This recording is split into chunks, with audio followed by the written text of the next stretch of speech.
네, 오늘 말씀의 제목은 하나님이 계심을 아는 지혜입니다. 최근 일본에서는요, 40대가 넘는 사람들은 건강검진을 받을 때 거기다 플러스 비만검진을 받고 있습니다. 그러니까 이 비만이라는 것이 좀 좋지 않은 것으로 일본에서는 인식되고 있는 것 같고요. 또 한편으로 이 비만에 대해서 걱정하고 있다는 것은 일본에서도 이제 비만인 사람들이 많이 늘어나고 있다는 것입니다. 좀 우리가 좀 생각해야 될 부분은 40대가 넘어가면은 당연히 비만으로 갈 수밖에 없어요. 사람들의 몸이 40대부터는 이제 배가 슬슬 나오기 시작하거든요. 그러니까 그냥 보편적으로 그렇게 됩니다. 근데 이걸 가지고 건강검진 통해서 비만인 사람들에 대해서 어떤 페널티를 주려고 하는 그런 준비 작업을 하고 있는 거 보니까 참 일본의 이 관료들이나 또는 경영진들이 상당히 사악하다는 생각을 조금 처음에 하게 돼요. 이게 사실 진짜로 그 사람들의 건강을 위한 거냐라고 했을 때는 제가 보기에는 그냥 마음대로 자를 수 있는 또 하나의 이유를 만들려고 하는 것 같은데요. 그렇게 이유를 만들려고 하는 거 보니까 비만을 좋게 보는 것은 분명히 아니라는 것이 명확합니다. 이 뚱뚱한 거는 좋은 건 아닌 것 같습니다. 어떤 사람에게는 이게 굉장히 추한 것을 보일 겁니다.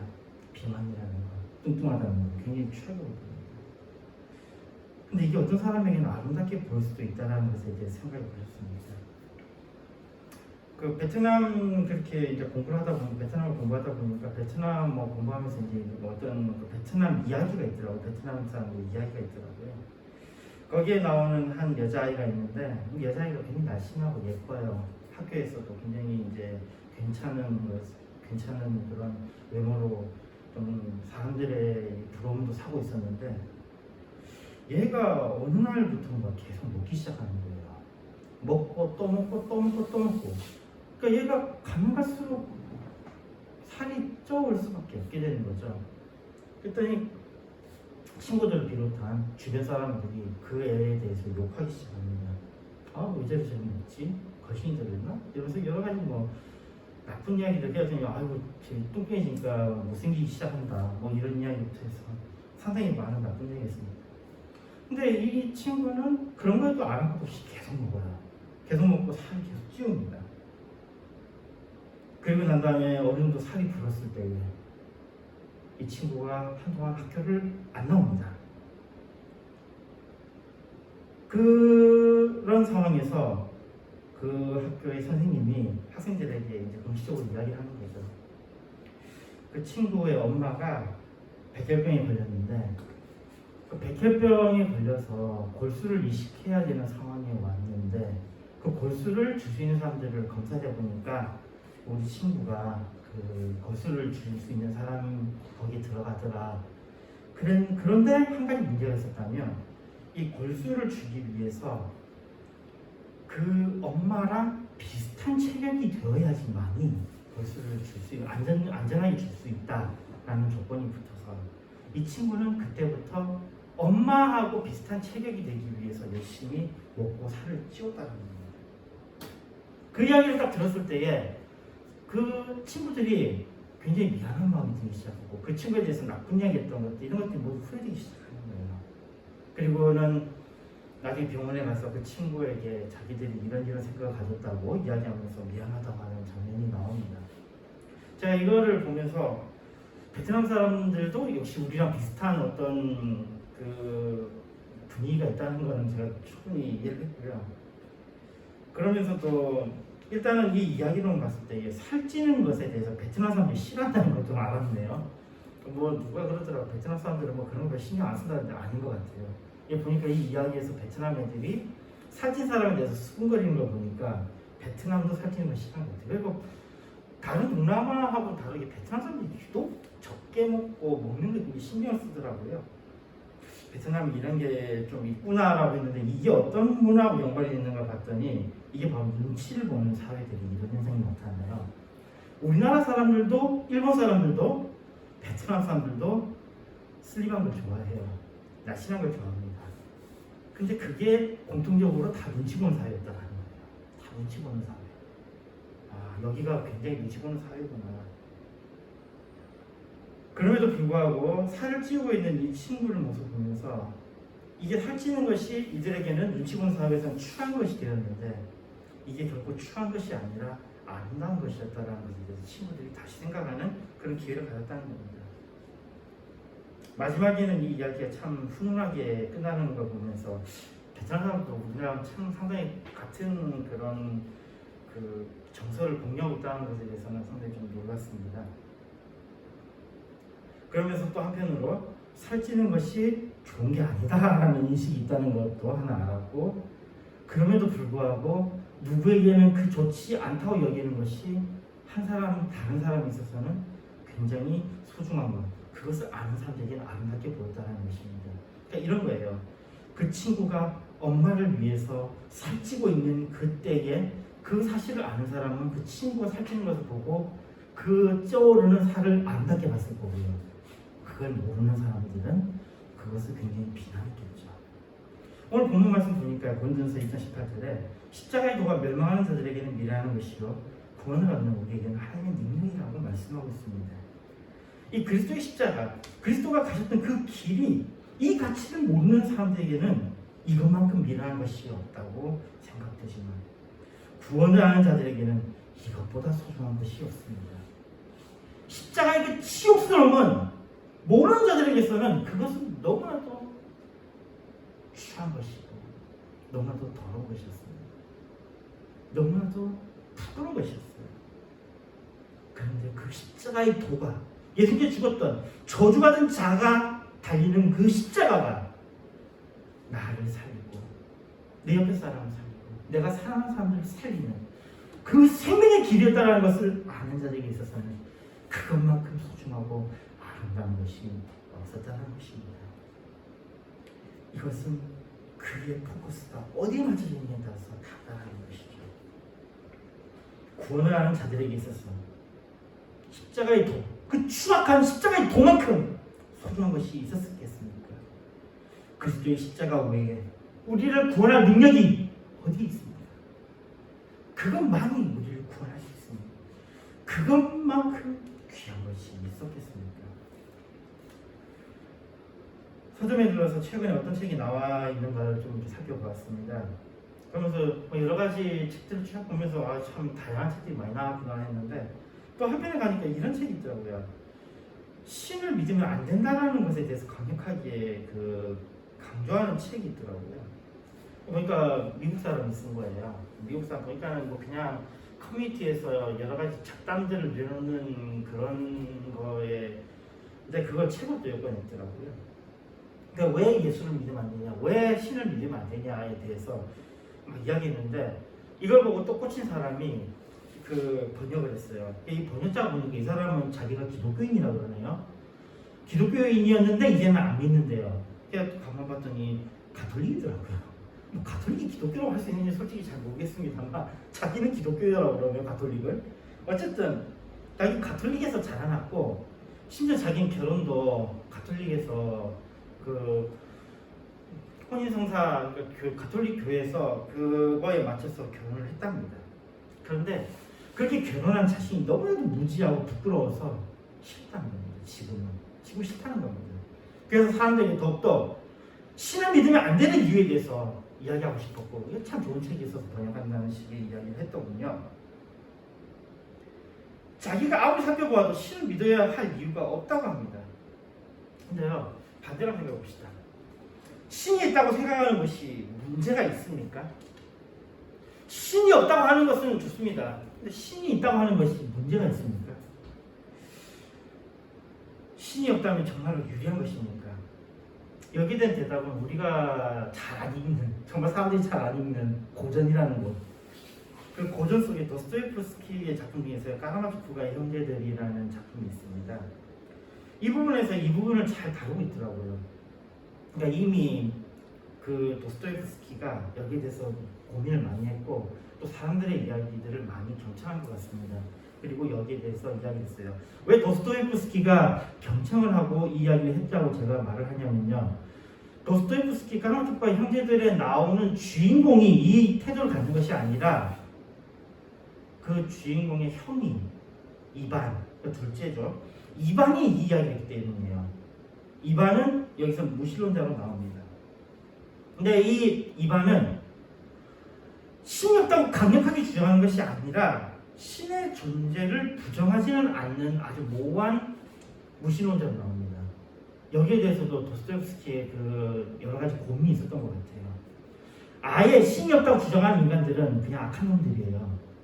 그러니까 걔네들은 제끼고 신이 존재하는 것을 부정하진 않지만 신을 믿지 않는 자들에 대해서 정도만 다뤄도 된다고 생각을 했던 것 같습니다. 근데 이 말이 있어요. 그 이반이 한 말 중에요. 만약에 신이 없으면 모든 것이 허용된다 라는 표현이 있습니다. 신이 없으면 모든 것이 허용된다. 자, 이 말은 인간은 신이 없으면 어떤 짓을 할지도 모른다는 겁니다. 그러니까 신이 없다고 주장하는 사람들은 그강도한 짓을 마음껏 하는 사람들이에요. 그 사람들은 아시다시피 그냥 악인이에요. 볼 필요가 없습니다. 그냥 악인이에요. 신이 없다고 하는 사람들은 가까이 할 필요가 정말 하나도 없습니다. 그러나 신이 없음으로 인해서 얼마나 끔찍한 것이 일어날 수 있는가를 알기 때문에 이반은 자기가 무신론자이면서도 신의 존재를 꼭 필요한다고 여기는 거예요. 어떠냐면요, 이겁니다. 인간이 왜 신을 제거하고 싶어 합니까? 아까 이 사람도 보니까 신을 참 제거하고 싶어 했는데 왜요? 자기 마음대로 하고 싶으니까요. 결국은 자유의지, 자기 마음대로 하는 것인데, 근데 조금만 여기에 대해서 생각을 해보면 이 자유의지가 얼마나 무서운지를 알게 될 겁니다. 일단은 마음껏 뭔가 해도 된다 그러면 뭐 사람을 죽인다든지 뭐 남의 것을 빼앗는다든지 이런 것이 마음껏 이루어질 수 있으니까 위험하다는 걸 알겠고요. 그것 말고도 일단 인간이 자유를 얻으면 그 자유를 인간은 견디지 못합니다. 그게 인간의 속성이에요. 자유로우면 인간은 불안스러워합니다. 왜냐하면요, 스스로 판단하고 결정해야 한다는 것이 얼마나 어려운지를 알기 때문입니다. 교만한 자가 아니고서는 여기에 엄청난 중압감을 느낍니다. 당장에 인간이 얼마나 자유를 싫어하는지에 대해서 딱 보여주는 질문이 이거죠. 너 뭐 먹을래? 이거예요. 뭐 먹을래? 이때 사람이 제일 듣기 싫어하는 말이 뭐죠? 아무거나란 말이죠. 정말 듣기 싫어하는 대답이죠. 사람들이 묘하게 이 말을 정말 싫어합니다. 왜냐하면요, 나에게 자유가 주어지는 순간 엄청난 부담감을 느껴요. 그래서 지혜론자들은 이렇게 하는 거예요. 대답을 할 때도 이런 겁니다. 나는 오늘 짜장면 먹고 싶은데 너는 뭐 먹을래? 이렇게 하는 거예요. 자기의 의견을 제안하면서 하면 사람들은 거기에 대한 어떤 중압감을 덜게 됩니다. 그리고 뒤집어서 이야기하면 대부분의 사람들은 내가 그거를 딱 제안하는 순간, 짜장면이라고 제안하는 순간 사람들은 중국집 안에서 자기가 먹을 수 있는 것을 고르는 거예요. 사람들이 이렇게 자유를 싫어한다니까요. 반대로 자유를 좋아하는 것 같이 보이지만 이렇게 자유를 싫어해요. 사람들은 무한한 자유를 싫어합니다. 어느 정도 한정적인 자유를 원한다는 거죠. 이 자유라는 것은 엄청난 중압감을 가지고 있습니다. 이 중압감을 느끼지 못하는 사람들, 이 사람들이야 뭐 심지어는 죽이까지 하는, 세상을 혼란으로 이끌어가는 아주 악한 자들이니까요. 그런 자들이 가득하면 지옥이 될 수밖에 없죠. 실제로 그렇습니다. 신이 없다고 하는 자 중에 인간에게 유익한 자가 있습니까? 우리 이거 한번 따져봅시다. 신이 없다고 했던 사람 중에서 인간에게 유익했던 사람이 있습니까? 누구는 확장을 그러더군요. 뭐 신이 없다고 했던 자들 중에서 수많은 자들이 그 인류 발전에 엄청난 공헌을 했다라고 하는데 정말 그 사람들이 인류 발전에 공헌을 했습니까?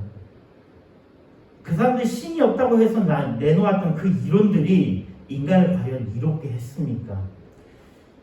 지금 일어나고 있는 수많은 자연 파괴부터 시작해서 일어나는 이것들이 누가 만들어낸 겁니까?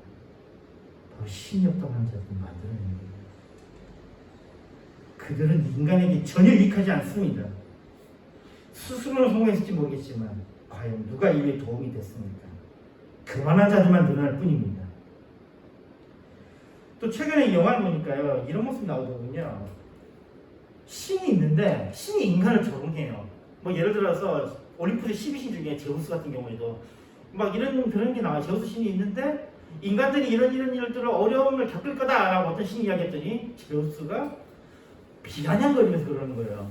그것이 인간적 사정이고 내가 알까 뭐야. 이런 식이에요. 인간들에게서 그냥 자기들은 영광과 존귀만 받고 싶어하고 재물만 취하려고 하는 신의 모습을 자꾸 그리고 있어요. 최근에 나온 영화를 한번 봐보세요. 그런 악독한 신의 모습이 나옵니다. 권력을 탐하는 신, 지저분한 신들의 모습이 나옵니다. 뭐 실제적으로 그 그리스 로마가 그렸던 신이 그런 신이었죠. 제우스가 그런 신이잖아요. 아주 탐욕스러운 신이잖아요.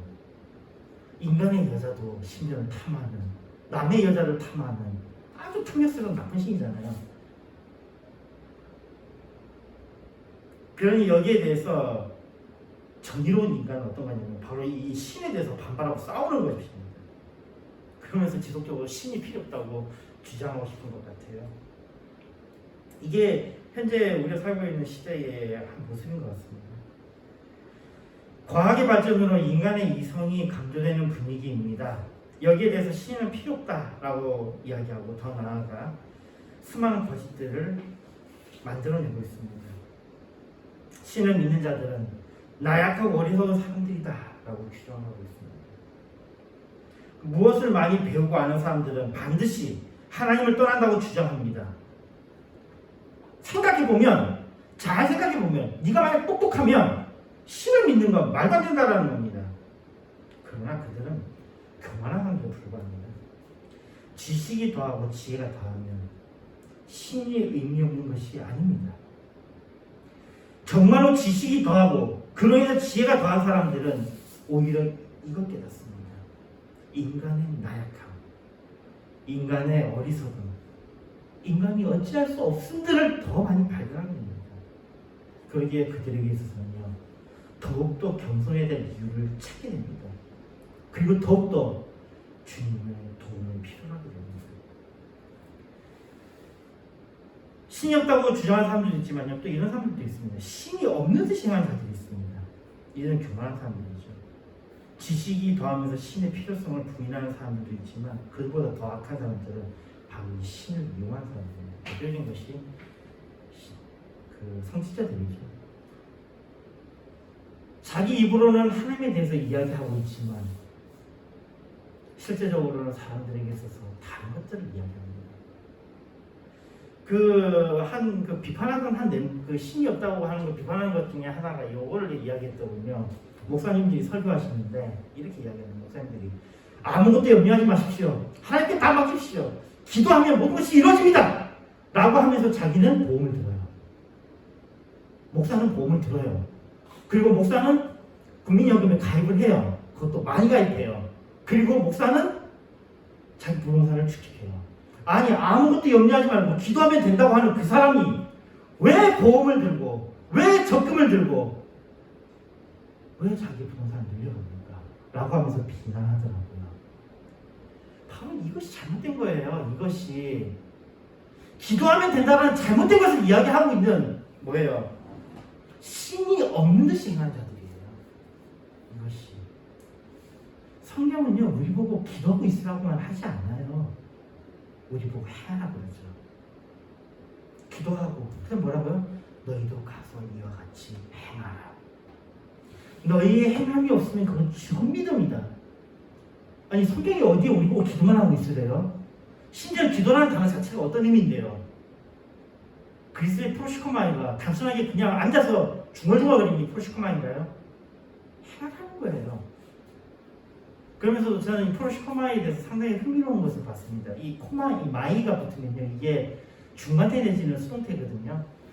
실제적으로 이것이 그래 됐는지 아닌지는 모르겠지만요, 제가 헬라어를 공부할 때 그런 게 있었어요. 중간태의 형태에 있는 것들은 중간태나 또 수동태는 어떤 것에 의해서 되어지는 거잖아요. 그리고 중간태는 자기에 의해서 되어지는 것도 중간태거든요.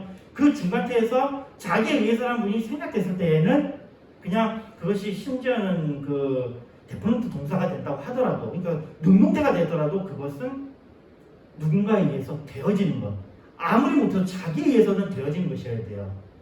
프로시코마이는 형태가 중간태인지 수동태잖아요. 모양은. 그렇다면 이거는 행하지 않으면 의미 없는 거예요. 행하지 않으면 의미 없다는 겁니다. 물론 이거는 저의 해석입니다. 슈퍼마니가 진짜 그런 의미를 가지고 있는지에 대해서는 많이 논의를 해봐야 되겠지만요. 적어도 제가 가지고 있는 헬라어 지식에 대해서는 상당히 저는 이 부분이 괜찮은 것 같아요. 행하지 않고 꼭 중얼중얼하면 무슨 의미가 있겠습니까? 행하지 않고 중얼중얼하는 자들은요, 마치 신이 없는 듯이 행하는 자들입니다. 신을 이용하려고 하는 거죠. 파스칼이라는 사람이 우리가 잘 알고 있는 파스칼이가 블레이어 파스칼 같은 경우에 있어서 이 사람이 상당히 여러 부분에서 영향을 미쳤다고 많이 이야기했었습니다. 뭐 팡세라는 유명한 작품이 있고요. 인간은 생각하는 갈대다라는 유명한 말이 있고요. 우리가 가지고 있는 공공 교통, 이게 버스, 택시 이런 것들의 시초가 바로 이 파스칼이 원해낸 거죠. 파스칼은 그 당시에 마차를 통해서 역을 만들어서 그 마차가 운행되는 곳에 사람들이 타고 요금을 내고 어느 곳에 내리고 하는 그런 공공 시스템을 개발한 사람이 이 사람이에요. 이 사람이 도박에 한데 빠졌기 때문에요. 도박을 하다 보니까 도박에서 이기는 법이 필요하잖아요. 그래서 수학에서 엄청난 발전을 이뤘던 바로 확률 통계가 바로 이 파스칼에 의해서 이루어집니다. 굉장한 사람이죠. 근데 이 사람이 이런 이야기, 파스칼 내기라고 굉장히 유명한 게 있어요. 위키백과에 있는 내용을 보니까 저도 읽고 나서 좀 황당하더라고요. 파스칼 내기는 이겁니다. 신이 있을 경우와 신이 없을 경우를 나눠요. 자, 신이 있는 경우에 이걸 믿으면은 어떻게 되는 거예요? 천국에 가요. 신이 없을 경우에는 신을 믿고 있으면 뭐예요? 약간의 손해죠. 약간의 손해라는 뭐예요? 세속적으로 자기가 하고 싶은 거 좀 못하고 좀 그런 거 쓰고 싶은 좀 덜 쓰고 하는 그런. 근데 이게 그럼 나쁜 거예요. 오히려 사람이 하고 싶은 대로 해버리면 몸이 망가지고 먹고 싶은 거 다 먹어버리면은 여러 가지 문제 생기잖아요. 오히려 좋은 것 같은데요. 자, 그 다음에요. 신이 믿지 않을 경우에 있어서는 신이 있을 경우에 어떻게 됩니까? 지옥에 빠지잖아요. 이건 무한 마이너스예요. 그리고 신이 없을 경우에는 어떻습니까? 신이 없다고 하는 경우에 있어서는 이건 전혀 이득이 없어요. 손해도 없고요. 그러니까 전체적으로 봤을 때는요. 기대값을 봤을 때 기대값을 봤을 때는 신을 믿는 것이 신을 믿지 않는 것보다 훨씬 더 이익이에요. 그리고 약간의 손해라고 했던 것, 세속적인 약간의 손해라고 했던 것은 지금 우리 입장에서는 이거는 엄청난 이득이에요. 왜냐하면 이때 약간의 손해라고 했던 것은 우리가 그런 거잖아요. 하고 싶은 대로 다 하다가 어떤 일이 발생할지 우리 잘 알잖아요. 아까 이야기했듯이 먹고 싶은 거 다 먹어버리면 어떻게 되는 거예요? 몸에 문제 생기잖아요. 내가 자고 싶고 계속 자버리면 어떻게 되는 거예요? 문제 생기잖아요. 그러니까 여기에 대해서 이 신이 있음으로 인해서 그거에 대한 어떤 좀 자기 통제를 하게 된다 그러면 그건 좋은 거예요. 엄청난 이득이에요. 최고 이득이에요. 그러니까 파스칼 내기는 무조건 하나님이 있다고 믿는 것이 무조건 이득이에요. 그러니까 여기에 대해서 위키백과에서 이런 식으로 답을 달아놨더라고요. 첫째, 신이 존재한다는 증거를 제시하지 못했다. 파스칼의 내기의 문제에 있어서 이거예요. 신이 존재한다는 증거를 제시하지 못했다. 이러네요. 파스칼의 내기에는 경우의 수를 언급하며 각 상황에 따른 득실을 말하는 것일 뿐 신이 존재한다는 명확한 증거를 제시하는 것이 아니다. 고로 파스칼의 내기는 신이 존재한다는 증거가 되지 못한다. 파스칼의 내기는 신을 믿는 사람이 자신을 합리화하는 수단에 지나지 않는다. 진짜 어리석죠. 왜냐하면요. 자, 1번에 대해서 반박입니다. 제가 반박할게요. 그냥.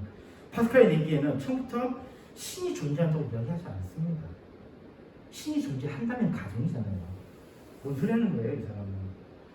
파스칼의 이야기에서는 신 존재를 증명할 필요 없습니다. 왜냐하면 가정이니까요. 논점은 확실하게 이탈했죠. 두 번째 거 봅시다. 신의 속성을 하나로 단정하고 있다. 이러고 있네요. 파스칼의 내기에는 자신을 믿는 자를 천국에 보내는 신만을 가정하고 있다. 흔히 신을 인간의 시선으로 이해해서는 안 된다고 한다. 즉 신이 있다고 하더라도 그 신이 자신을 믿는 자는 천국에 보낸다고 단정 지을 수 없다는 이야기다. 자신을 믿는 자를 천국에 보내는 신을 가정한다면 동시에 자신을 믿는 자를 지옥에 보내는 신과 자신을 믿든 말든 관여하지 않는 신 등을 함께 가정해야 한다. 자신을 믿는 자를 천국에 보내는 신만을 가정하는 것은 상황을 유리하게 보고자 하는 생각이 듭니다. 정말 이 사람이 멍청한 것 같아요. 두 번째 이야기에 대해서 반박해 봅시다. 파스칼 이야기하는 신은 기독교 신이거든요. 기독교 신은 구원자예요. 이사야서 43년 11절에 말씀합니다. 나곧 나는 여호와라. 나 외에 구원자가 없느니라. 구원자예요. 하나님은 구원자십니다. 그러니 파스타에 있어서는요, 구원자이신 신만이 중요해요. 또한 요한복음 3장 16절에 말씀합니다. 하나님의 세상을 이처럼 사랑하사 독생자를 주셨으니 이는 저를 믿는 자마다 멸망치 않고 영생을 얻게 하려 하십니다. 우리가 그리스도를 믿는 것은 구원을 얻기 위해서입니다. 그리고 예수님을 믿는 자는 누군지 구원 얻습니다. 그러므로 자신을 믿는 자를 지옥에 보내는 신과 자신을 믿든 말든 관여하지 않는 신에 대한 논의는 처음부터 할 필요가 없습니다. 처음부터 할 이유가 없어요. 그리고 관여하지 않는 신에 대해서는 교만한 자가 아니고서는 이런 생각할 일이 있어요. 아니, 신이 관여하지 않는다고요? 지가 얼마나 교만했었으면 신 따위는 이라는 생각으로 이렇게 접근합니까? 이번 문항에 대해서 정말 이거는 교만의 극치를 달린 것 같습니다. 3번 문항에 대해서도 이렇게 이야기하거든요. 신이 있을 확률을 제시하지 못한다. 신이 있다는 근거를 제시하지 못하면 당연히 신이 있을 확률은 역시 제시할 수 없다. 고로 파스칼의 내기에 따르는 것이 합리적인 선택일 수도 있지만 지극히 미약한 가능성에 매달리는 행위가 될 수도 있는 것이다. 또한 자신을 믿는 자를 지옥에 보내는 신을 함께 가져간다면 신을 믿는 것이 그렇게 유리한 것도 아니라는 상황이 되어버립니다. 진짜 이 사람 사모에 대해서도 헛소리하고 있죠. 처음부터 뭐예요? 신 존재를 증명하고자 하는 이야기가 아니에요. 신이 있다면이라는 가정을 가지고 그 이후에 결혼에 관한 이야기인데 신에 대해서 존재한다라는 확률도 제시하지 못한다. 필요 없잖아요. 가정인데. 가정이 왜 필요해요? 그럼 계속 쓸데없는 이야기를 계속 진행하더라고요. 그냥 논점을 이탈한 것에 불과합니다. 네 번째로 이렇게 이야기하거든요. 신앙을 수단화한다. 신앙을 수단화한다. 신이 있고 신이 인간의 아버지이기 때문에 믿고 따르는 것이 아니라 내 생복을 위해서 신을 따르는 것입니다. 신은 특히 기독교 신은 단지 자신을 믿는다는 이유로 천국에 보내주지는 않는다. 천국에 가기 위해 신을 믿는다 하더라도 신이 천국에 보내줄 것이라고 단정할 수 없다. 4번에 대해서 이야기합시다. 우리가 신앙을 갖는 것은 왜 갖습니까? 구원받기 위해서 아니에요? 우리는 신앙을 수단화하고 있습니까? 아닙니까? 우리가 정말 순수하게 신앙을 했습니까? 우리는 분명하게 신앙을 수단화하고 있습니다. 우리가 구원받기 위해서 믿는 거지 그거 아니면 우리가 왜 믿어요? 그래서 당연한 이야기예요. 우리는 신앙을 수단화합니다. 성경도 말하고 있잖아요. 나는 곧 길이요 진리요 생명이니. 길 뭐예요? 수단이에요. 수단이에요. 왜? 수단이라니까요. 예수님은 수단이에요. 우리가 하나님께 갈 수 있는 수단이에요. 하나님께 갈 수 있는 길이에요. 정말 논점을 벗어나고 있죠. 참 이런 사람들이 무슨 자기가 파스칼하고 한번 견뎌보겠다고 이렇게 글을 써내려는데 이런 걸 주저주저 써내려가면서 또 그걸 읽은 사람들은 끄떡끄떡하는 사람들은 처음부터 신을 부정하고 싶은 거죠. 근데 안타깝게도 파스칼은 처음부터 신이 있다고 이야기하지 않고 시작합니다. 있다면이죠. 가면서부터 시작하거든요. 우리에서 신앙은 권리 수단이 맞습니다. 파스칼은 제대로 이야기하고 있습니다. 반박자는 헛소리를 하고 있을 뿐이에요. 즉 이런 것처럼 이 반박은 A에 대해서 파스칼이 이야기하고 있다고 그러면 이 사람은 B에 대해서 이야기하고 있는 거예요. 완전히 논점을 이탈하는 겁니다. 자, 이거는 그대로 넘기고요. 한번 다시 우리 중심으로 돌아가 봅시다. 우리는 왜 믿습니까? 아까 이야기했듯이 우리는 수단입니다. 왜요? 구원받기 위해서 믿습니다. 파스칼 얘기에 따르면 지혜로운 자는 하나님이 계시다고 인정하는 것이 더 나은 선택임을 압니다. 하나님이 계시다고 가정하는 것이 하나님이 계시지 않다고 믿는 것보다 훨씬 유리하다는 것입니다. 마가복음 10장 47절을 말씀합니다. 나사렛 예수시란 말을 듣고 소리질러 가로되 다윗의 자손 예수여 나를 불쌍히 여기소서 하거나 또 마태복음 17장 15절에 이런 말씀이 있더군요. 주여 내 아들을 불쌍히 여기소서 저가 간 길을 심히 고생하여 자주 불에 넘어지며 물에도 넘어지는지라. 예수님을 찾는 자들은 구원이 너무나도 필요한 자들이었습니다. 예수님이 너무 필요한 자들이었어요. 그래서 그들은요 주변 사람들이 뭐라고 하든지 그 수치와 멸시 이런 것들을 안중에 놓고 예수님 앞에 외쳤어요. 살려달라고요. 도와달라고요. 그들은 구원을 외쳤습니다. 그로 인해서 그들은 주님을 통해서 육신으로도 구원을 받았습니다. 여기에 우리가 하나님을 아는 지혜, 하나님 계심을 아는 지혜가 필요합니다. 필요한 것입니다. 잠언 9장 10절에 말씀합니다. 여호와를 경외하는 것이 지혜의 근본이요 거룩한 자를 아는 것이 명철입니다. 이 지혜의 출발은 여호와를 경외하는 것입니다. 여호와를 경외하면 반대로 자신의 처한 상황을 인정하고 자신을 돌아보며 하나님의 구원이 절실히 필요함을 아는 것입니다. 그리고 구원에 이르는 지혜를 갈구함이 중요합니다. 구원에 이르는 지혜에 관해서는 다음 말씀에서 언급합니다. 디모데후서 3장 15절에 말씀합니다. 또 내가 어려서부터 성경을 알았나니 성경은 눈이 너로 하여금 그리스도 예수 안에 있는 믿음으로 말미암아 구원에 이르는 지혜가 있게 하느니라. 성경에 바로 우리가 필요한 지혜가 있습니다. 말씀 읽겠습니다. 현대 사회를 살고 있는 우리들 가운데 하나님을 부르는 사람들의 목소리가 커지고 있습니다. 그리고 많은 사람들이 그 소리에 관심을 가지고 있는 것이 현실입니다. 이것은 가장 불행한 일입니다. 사람들은 자신이 구원을 필요로 하는 존재를 잊어버린다는 것, 정말 불행한 일입니다. 화려한 옷에 풍성한 음식에 이 풍요로운 세상에 자신이 구원을 필요로 하는 정말 절박한 상황에 처해 있다는 것을 인식하지 못한다는 것, 정말 불행한 일입니다. 정신이 병들고 사회가 병들고 환경이 병들어가고 있음에도 그 위험을 인식하지 못합니다. 그래서 우리가 구원이 절실히 필요한 존재임을 전혀 자각하지 못하고 있습니다. 어떤 자는 하나님이 없다고 외치고 어떤 자는 하나님이 계시다고 외치면서도 마치 하나님이 없는 것과 같이 행합니다. 지식이 더하면 하나님이 계시지 않음을 알게 된다고 하면서 지혜가 되는 지식이 아닌 교만에 이르는 거짓된 지식을 전파하고 있습니다. 그러나 이제 우리에겐 지혜가 필요합니다. 하나님이 계심을 아는 지혜가 필요합니다. 이 지혜는 믿음으로 얻는 지혜입니다. 로마서 1장 17절에 말씀합니다. 복음에는 하나님의 의가 나타나서 믿음으로 믿음에 이르게 하나니 기록된 바 오직 의는 믿음으로 말미암아 살리라 함과 같으니라. 이 믿음으로 우리는 살아계신 하나님을 만납니다. 이 믿음으로 우리는 구원을 얻습니다. 이 믿음으로 우리는 겸손을 배웁니다. 이 믿음으로 우리는 삽니다. 하나님이 계심을 믿는 믿음은 이성으로 되어지는 것은 아닙니다. 그럼에도 불구하고 이성에 반하는 것도 아닙니다. 파스칼 4개와 같이 이성에 호소하는 자들에게도 역시 하나님의 계심을 인정하는 것은 아주 이득이 되는 것입니다.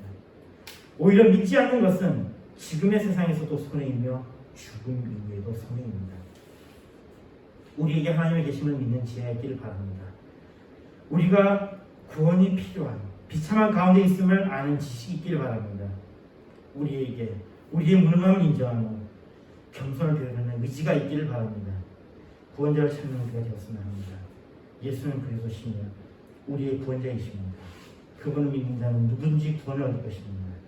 그리스도를 믿는 자는 하나님의 사랑 안에 있는 우리들은 반드시 승리할 것입니다. 로마서 8장 37절 39절에 말씀합니다. 그러나 이 모든 일에 우리를 사랑하시는 이로 말미암아 우리가 넉넉히 이기느니라. 내가 확신하노니 사망이나 생명이나 천사들이나 권세자들이나 현재이나 장래이나 능력이나 높음이나 깊음이나 다른 아무 피조물이라도 우리를 우리 주 예수 그리스도 예수 안에 있는 하나님의 사랑에서 끊을 수 없으리라. 기도했습니다.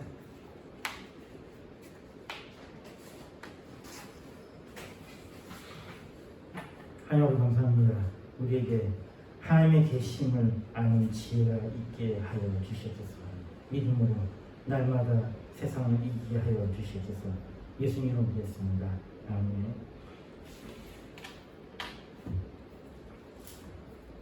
찬송가 458장입니다.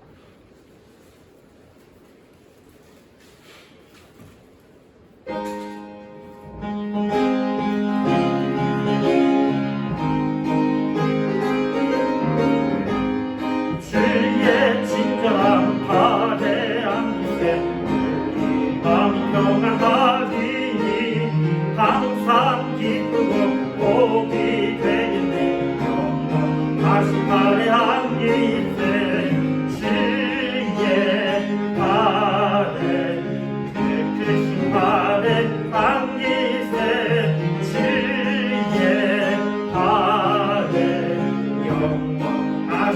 발에 안기세 날이 갈수록 주의 사랑이 광명하게 비치고 천성 가는 길 편히 가는 길 영원하신 발에 안기세 주의 발에 크신 발에 안기세 주의 발에 영원하신 발에 안기세 주의 보좌로 나아갈 때에 기뻐 찬미 소리 외치고 겁과 두려움 없어지고 영원하신 발에 안기세 주의 발에 크신 발에 안기세 주의 발에 영원하신 발에 안기세. 예배에서 한번 해주시겠습니다. 성미에서 해주시겠습니다.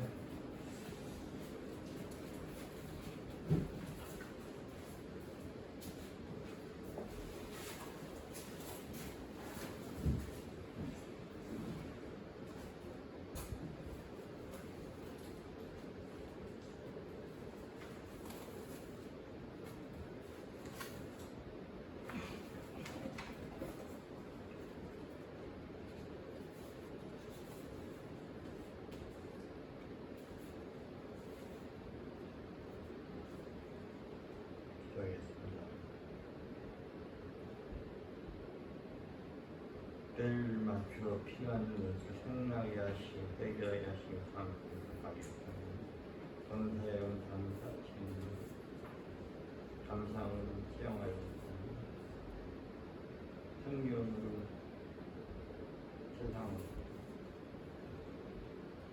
건축으로 세상을 성경으로 가겠습니다.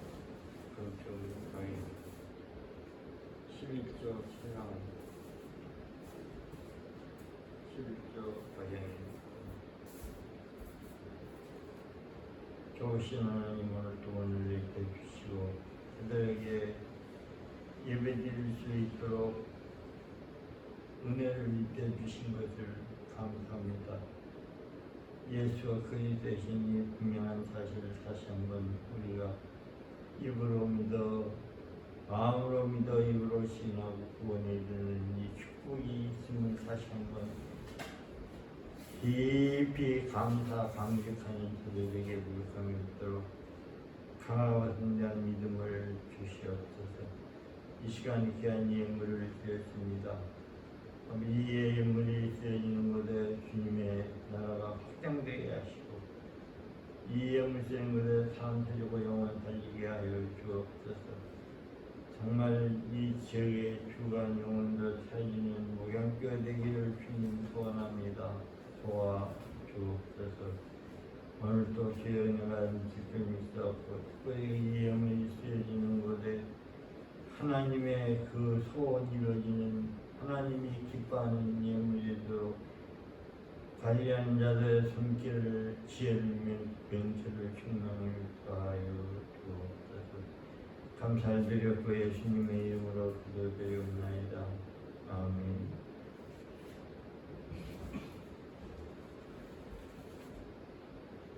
찬송가 3장입니다.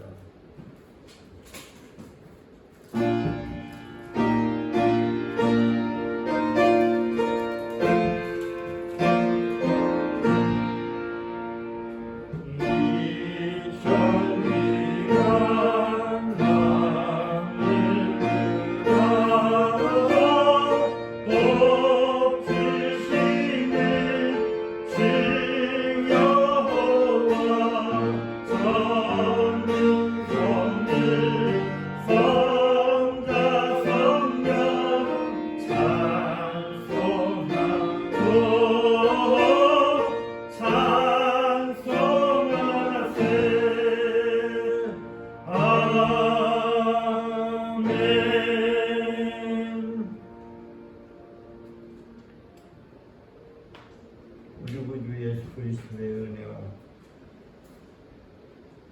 그 크신 하나님의 사랑과 성령님의 교통하심을 예배한 모양께 모든 성도들 위해와 하는 일 위해 하나님의 은혜가 넘치게 하여 주옵소서. 아버지 또한 늘 성령으로 충만 역사 인도받는 오영교회 성도들이 다 되도록 도와주시옵소서. 오늘도 아버지 하나님 전 세계에 예수의 이름을 믿고 예배한 자들 머리 위에와 가정 위에 하는 일에 하나님의 은혜가 넘치게 하게 하시며 또한 아버지 하나님 전도받아서 구원받을 자들 머리 위에와 가정 위에와 하는 일에 이제부터 영원토록 항상 함께 있을지어다.